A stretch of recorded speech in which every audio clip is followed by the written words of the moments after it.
Greetings and salutations, all you beautiful individuals. It is another epi of League Unlock. Eric and Mark here with you guys for a action-packed, disappointing, exciting, throw in whatever adjective you want weekend. We have all the teams that we know are going to MSI, and we have, of course, the gift that keeps on giving, and that is just the T1 versus GenG rivalry. Doesn't matter which players are swapped from team to team, doesn't matter the stakes. It's going to go to Game 5. It's going to be an insane back and forth, and you maybe have a bit of a rough series out of the GOAT. There were a little too many plays of him TPing, getting caught out, flashing for no reason, dying on the Akali, but doesn't matter. The group project, he gets an A+. Yeah, you maybe would, in a nitpicking type of world, like some cleaner performances out of him in some of these situations. But I think that just goes to what extremes are necessary to take down, to finally beat in a domestic series, GenG for the first time, and I believe 3 years really for T1 to take them down in a situation like this with the stakes on the line. This was a big deal, and yes, that is sometimes the situation where you will extend yourself into some of these mistakes and everything else that you have to do in order to find those edges, those angles in this series. And man, GenG was a tough opponent on the day, but yes, Faker and the rest of the boys doing the homework on T1, doing some heavy lifting, and making sure that the GOAT will be there to represent T1 at MSI in Korea. And he kind of got the cold plunge slap around for Game 5. Just stick him on the rise. And he's like, oh yeah, right. This is how you play at a high level. And he has a great one there. Up and down moments for Doran, from inting to single-handedly winning a game on a flank on the Olaf. And a rare case where T1 goes up 2-1, has the match point in this series. But across from start to finish, this was some of the most mechanically insane individual team fighting that we've probably seen all year. And I think that this was one of those ones where you had almost everybody on T1 bringing their A game, maybe A+ type of game as well. And then you look on the side of GenG, and I can think of maybe only one or two guys who probably didn't bring their very best on the day, didn't get the best out of them in that situation. We can go into that a bit later. But yeah, the team fights were always on point, and especially in that fourth game where T1 has the advantages. They've been built up, maybe not the biggest of advantages, but still they've got the power in Paze's Senna. Gets caught out in the top side fight, crucially in the river by a nasty ankle-breaking flash back on you type of move from Chovy to catch him out. And that sends us to that Game 5 where, man, oh man, the clutch gene has to be activated for everybody. Yeah, and I mean, the 80 carry revenge theme continues here in the playoffs. First, you got Guma getting it to T1 to go to MSI, and then Paze doing it against his former squad in GenG. And the T1 bot lane, I think, has been the number one topic of conversation during some of the slumps in the regular season. That explosiveness isn't there that we're accustomed to seeing out of both Kyria and Paze. But no question, this is the best series and maybe like 3 of the 5 best games that we've seen out of Paze in a T1 uniform. He gets caught out on the Senna, but even in that game, he was single-handedly zoning 4 guys with the range on Senna at other times of the game. And it's really unfortunate because, again, you talk about getting caught out there, and that is one of the things, one of the very few things that you look back on that game for, and you remember. But to get to that point, to be strong, to be that valuable member within that game, and the state and everything that went through to that point, is an incredible job of piloting that Senna and being that player for T1. And again, you can point your finger at other areas of why the Senna needed to be so crucial and was at that point where 1 mistake, 2 mistakes in this game, and that's all you're allowed at that point, and it's over type of situation, the way that things played out. But yes, this was fantastic from Paze, fantastic from Kyria. I think you're still waiting a little bit, maybe, and again, it's an unfair comparison given the synergy and the time that we saw Gumayushi and Kyria together. But when you're looking at them, maybe you're waiting a little bit about the complete synergy with them working in tandem. But what you are getting individually from both of these players right now and how they are operating is at that top tier level.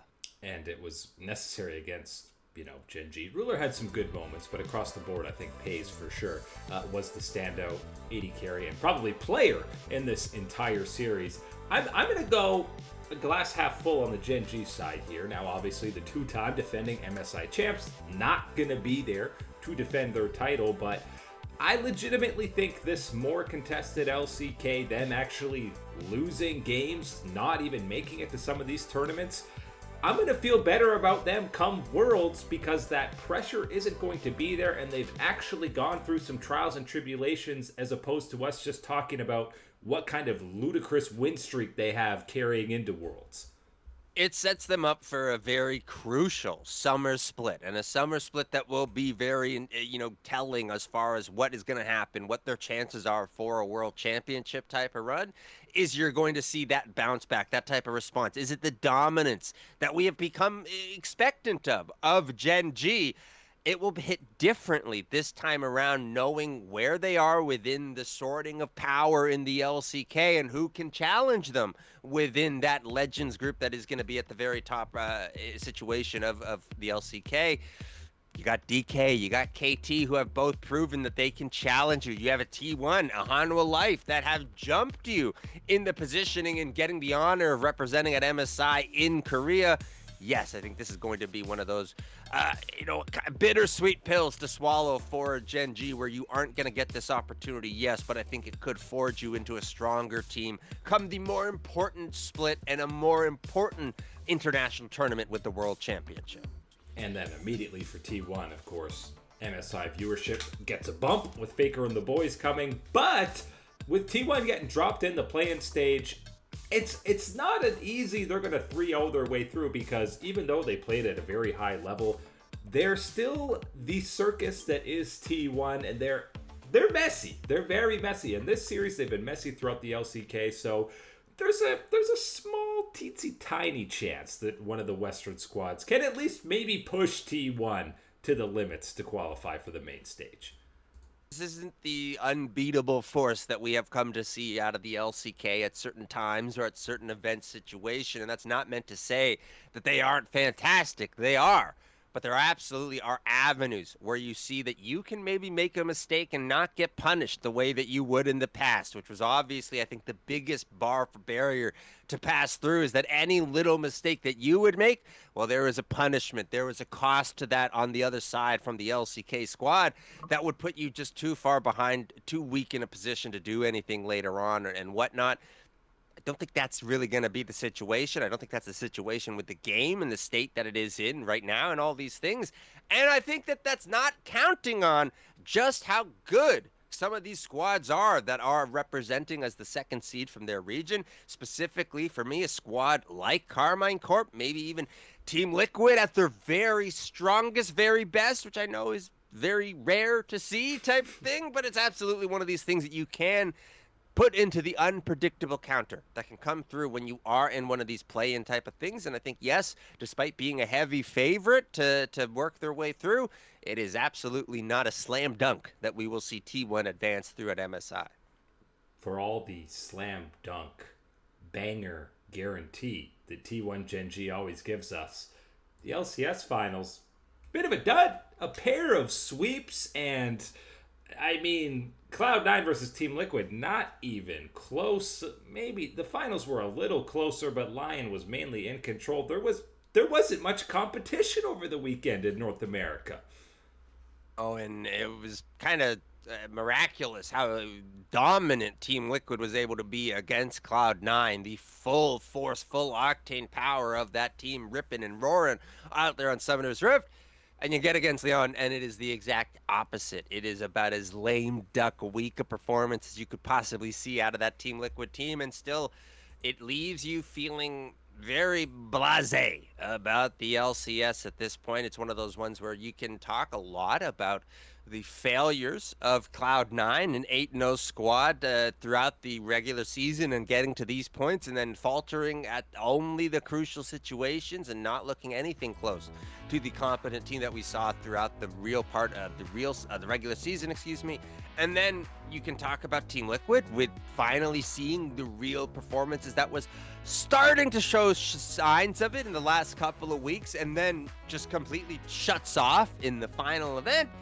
And then, Leon, what are you wanting to talk about other than just another regional championship for your boy Inspired to add to his already stacked North America trophy case? Yeah, 1, 2, 3, 4 in a row, going back to FlyQuest last year for Inspired. And I've seen people say, throw this guy on Dignitas. Let's see if you can win on Dig, because obviously needs a bit more of a challenge. And I will say, Jose Dioto did his absolute damnedest in this series. He had a couple of huge objective steals to get them back in. So despite Inspired, being Mr. LCS right now, Jose Dioto more than held his own despite this being a 3-0. And that's going to be one of those big things that you are looking at with this Team Liquid team. And it's obviously going to be very hard, and maybe you need a little bit more distance to sift through that finals and find some of those positives. But that is one of those ones that you will circle and will take with you as you look to how you can make improvements, how you can stable yourself as you aim at that MSI play-in stage. It's, lots of guys had good performances. Like, really everyone on Lion played well. Dokla is in his best form since being pushed, obviously, by the Castle signing, and he's got the confidence as well. Saint kind of completely outclassed Quid, who just had his best series of the year in Cloud9 the day before, but I'm just not screaming confidence in Lion, even going forward, even with Berserker playing more like that MVP form. You just need, again, maybe it's unfortunate for them, but nobody truly stepped up in the LCS this split to show that they were this real type of threat contender, not only as the elite team within the region, but when you start to move your eyes towards the international stage. And Leon is one of those ones where, again, maybe you are also saddled with a little bit of that disappointment from First Stand and some of that inaction that we got at that point. That adds all up to how you're feeling about them at this point and why maybe there isn't that excitement or full buy-in quite yet to them as that number 1 seed for the LCS. It feels like still, in terms of potential ceiling, you're going, man, maybe I kind of wish FlyQuest was going to MSI just to get that international experience for a lot of these younger guys, because we've seen they've got a different play style than the other squads at the LCS. Don't really play afraid, which is exactly what you want to see on their international stage. I'm not feeling great about Team Liquid as that 2 seed matching up against T1, even if they're as messy as they have been. And I mean, the saddest part of this weekend is obviously Cloud9.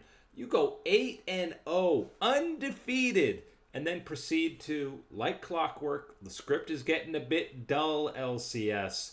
They proceed to lose the 2 most important series of their season in 0-3 fashion. Mark, they had 8 kills total against Team Liquid. That's not even 3 kills per game. It's pathetic. There's no other word or sugarcoating that you need to put on that one. It was pathetic from this group, and it's one of these ones where the situation you're in now, make or break. This is very clearly going to be either one of these situations where the team re-examines themselves and goes, hey, whatever, this is not good enough. We need to find a way that we don't have these drop-offs, that we are able to make our preparation, we are able to be sharper, and all these things in these stages moving forward and be that better version of Cloud9. Or this is simply going to be, hey, you messed up, that's on you, that was this mistake, why can't these things happen, and it'll turn into infighting type of situation and really implode this roster. So I think that is one of those ones where you can be disappointed about this weekend, but I'm cautious about this Cloud9 team moving into the next split, given just how significant I think that this pivot point will present itself to this team either way. If they don't make Worlds, or at least have a deep positive run in the LCS in summer, I think Thanatos is on this roster, and that's probably it for 2027. And that's if you're able to maintain a conversation with Thanatos about He staying might not want to in be this here. situation. Yeah. Yeah, so it's going to be a very different situation for what is one of the top contending organizations within the LCS. So very much so. Critical times for them, but thankfully for them, they've got a whole bunch of time ahead of them to think about all that, while the rest of the squads that are attending MSI will be entertaining us. We've got some great I Will Dominate clips in the offseason to keep the Cloud9 fans satiated heading in to that next split in summer. Finally, we had the LPL finals over the weekend, and unfortunately, the Miracle Dark Horse run comes to an end for World Elite. But my God, were they close to slaying some Titans, up 2-1 against BLG with a gold lead, and it's just the team fighting plot armor of BLG coming through again. And then unfortunately, if you give Knight Akali and Bin Jax in game 5, I think there's a sub 1% chance you're winning that game. That's really painful. It's one of those ones where it's, again, the beauty of Fearless Draft and how you have to manage all of these things and be aware of not only what is the meta, what have we played, who is on the other side, and what are their favorite champions. And that, unfortunately, is the failure on the side of WE, and it is where we avoid the whatever timeline. I'll let you describe it with an adjective, a positive or negative timeline that it would be, with WE representing at MSI. We avoid that one, and it is, yes, BLG continuing that dominant stomp through to be the #1 representative of the LPL. And it's going to be that one where this is a BLG that maybe got that sixth, fifth sense type of feeling that T1's going to be there, G2's going to be there, BLG is going to be there. You got to get the reunion with the boys. They have to match up against G2. No international event is legitimized until BLG and G2 do match up in some capacity. But again, another Omega shout out for World Elite, because both times they matched up against BLG, furthest they were tested by far, it wasn't GDG, it wasn't AL, it wasn't Top Esports, whatever WE was doing that matched up against BLG. I know Monkey's getting a lot of the headlines for his level, but Karis held his own as well as anyone in the LPL has held their own against Knight. Knight was still fantastic and is the best player in the world, but Karis wasn't getting gapped, and that's the standard right now. Yeah, you were able still to be at least somewhat of a factor for your own squad, because, again, in that matchup against Knight, Knight is going to be a factor for BLG. That is a guarantee, but the question is whether you are irrelevant or not in that game. And I think in these ones, he did find a way to have some type of agency, some type of positive effect for the squad at WE. So got to give that over. And I think this is one of those ones where you take the good with the bad as WE, because you take some of the positive signs that you have seen throughout this miracle playoff run with the bad of getting ousted at this point and now having to reset your sights for summer split. But at the hopeful signs, right, a glass half full, you're counting on this version of WE, the playoff dark horse version of WE being the WE that you start out next split with, as opposed to the 1-13 WE that really did lead them to this position. Yeah, and you should have confidence that you were this close to BLG, competitively at least, and of course got the wins against other squads, even though somehow Top Esports 3-0'd World Elite and then proceeded to get slapped again in the finals by BLG. But just another praise for Knight note here. He got finals MVP on Annie. My man did as much damage as a Ziggs on Annie. We're so used to Annie being down like 80 CS, 2 levels, just being a stun bot, but Knight had massive gold leads and was taking over games on her. And unlike Chovy, there wasn't a Scion in his lane on the other side just to soak up the damage and inflate that type of number. Yeah, he was fantastic. And again, this is one of those ones where either you're on board, either you understand, you are in the fan camp for Knight and seeing the greatness that he's able to put through, or you are continually a doubter, a hater off of the international performance and failures that we have seen in the past. And again, that's going to come right to the very forefront when you were looking at this BLG team and the form that they are in, and specifically Knight is in. heading towards this midseason invitational and the pressures that will be there to, again, continue that crown of the LPL as the first stand champions and looking to be the MSI champions this year. My man got regular season MVP, finals MVP. He had 19 player of the game awards throughout the split, which shockingly is like almost double anybody else in the LPL. He will, I could say with great confidence, be the best player in the world status heading in to this MSI event, and he only showcased it more and more in that top esports matchup. And similar but not as bad to Team Liquid going to MSI, did we have a ton of faith in top esports at this MSI event? No, I think this is one of those true ones where you can examine it, right? You can go into the players and look in on the numbers and the games and everything else, and you can absolutely find your narrative, find your story of why you could be convinced about a top esports.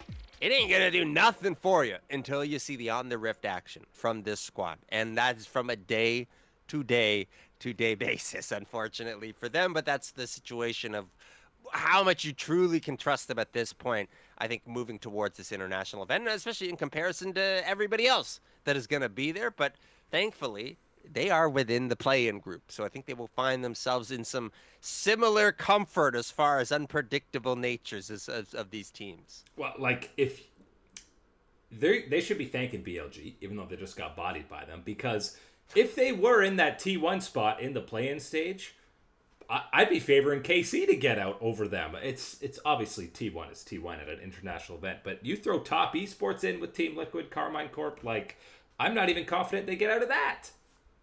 So you are really going, thank you, Mr. BLG and Bin, for winning first stand and getting us that type of advantage.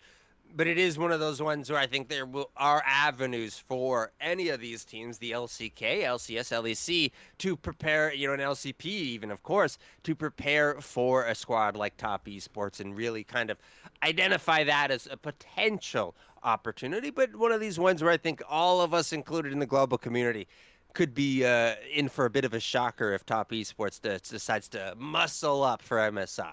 And the muscling up that BLG did, I think, is actually going to be a boon for them. Having to win 5 series in a row all the way through losers as opposed to just an easy walk to finals. I think they'll be an even more confident, well-oiled machine heading to this year's midseason invitational. But that is it today for League Unlock. Eric and Mark here with you. Absolute stunners. Thanks for hanging out as always. We'll catch you on that flippity flip.